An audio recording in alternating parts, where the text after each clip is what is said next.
একজন, তাহলে একবার 3-4 জন মরে, এটা কি করে অবস্থা? তার ই আছে, তার পাওয়ার আছে। এগুলো ভুল কথা। আজরাইল নামে কোনো ফেরেশতা কোরআন শরীফে নাই। যদি কেউ বাইক দিয়ে হারে, যদি কেউ বাইক দিয়ে সারা জীবন তার গোলামি খাবে। আসলে আজরাইল কি জানো? তুমি যে গাড়ির তলে পড়ছো না, এই যে গাড়ি হলো আজরাইল। তোমার অসুখ হয়েছে না, অসুখে মরছো না, এটা হলো আজরাইল। তুমি পাইবো না, তাহলে তো ওই যে গরু একবার জমা দিয়ে একবার 50টা, তাহলে একটা আজরাইল কত কত বল যায়?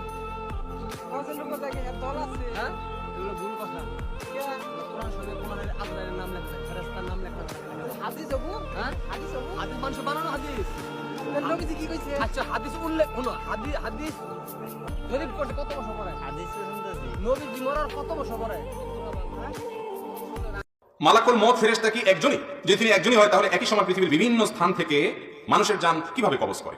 মাশাআল্লাহ, মালাকুল মউত তিনি একা, কিন্তু তার সাথে বিশাল আল্লাহর দেওয়া বাহিনী আছে। মালাকুল মউত তিনি অদৃশ্যের জগতের বাসিন্দা, আলমুল গায়েব বলা হয় এটাকে। আমরা দৃশ্যমান জগতের বাসিন্দা। আমরা আমাদের মতো করে আল্লাহর ফেরেশতাকে তুলনা করি বা চিন্তা করি তাহলে ভুল হবে।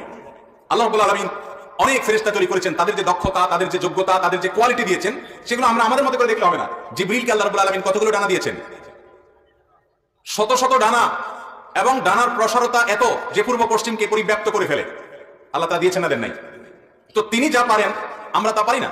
আমরা একা হলে যেটা পারি, ফেরেশতারা একা হলে তার চাইতে হাজার লক্ষ কোটি বা অগণিত গুণ বেশি পারেন। তাছাড়া মালাকুল মউতের সাথে নিয়োজিত আল্লাহর অনেক ফেরেশতারা ডিউটি পালন করে, তিনি একা না, তিনি তাদের গ্রুপ লিডার। বিধায় কিভাবে সবার রূহ কবজ করে এটা নিয়ে আমার টেনশন, আপনার টেনশন।